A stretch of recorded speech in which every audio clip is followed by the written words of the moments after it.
Alright, so what is this? Episode 5 now. At the end of the last episode, I mentioned that there's some refinements that I wanted to do to the Arduino code in this case to get the reset function to start. That's one of the things. So this is my laptop here. I connect it basically to the cards with this USB. It gives it power, but also allows me to change the Arduino code.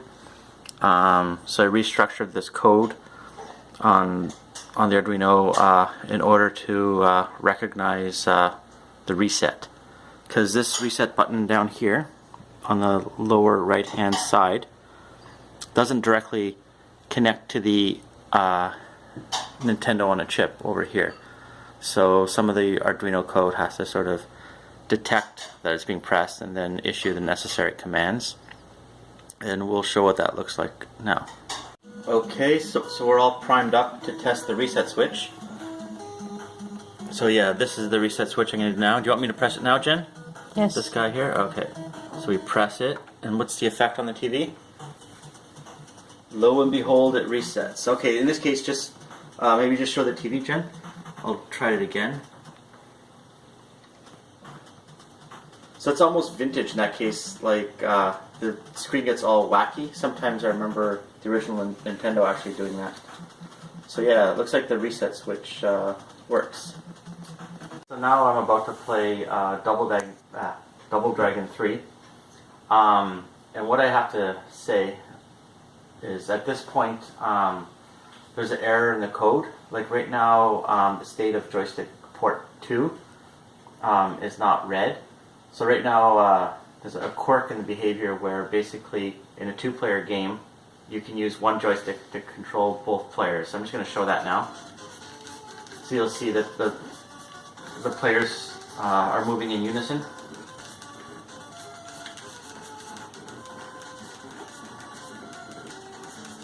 It'll probably be a little more apparent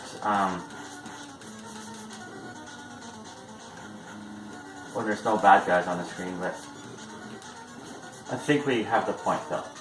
So in order to address that problem, I want to give it real two-player control. So I'm about to, I just compiled the code here on my computer. Now I'm going to press the button on the Arduino and it should update it with the new code.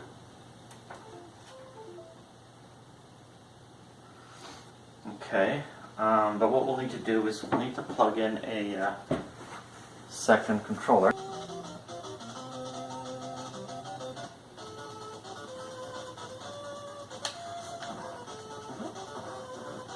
Oh, this guy's still not working.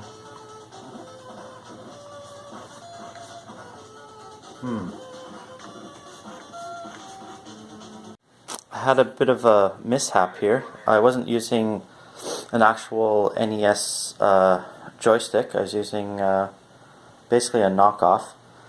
But now I've since then connected two. And let's see what that'll be like now. Daniel now, and we're going to try to have a real two-player game where we each control ourselves. So show the controller. So two controllers each holding it. Alright. Get to these start screens. Okay. The one that's moving up and down right now. So keep moving up and down. So yeah, this clearly shows that we have independent controls. So yeah, try to make sure all your buttons work, Daniel. Yep, they are all in fact working. Okay, just skip this guy's dialogue. Yeah, it's not easy to skip it. You have to pretty much read it. I'm gonna beat this guy. Beat him up. So yeah, it looks like so far everything is good. Now there's one thing that I have to do. I'm going to order the power on-off switch and test its function.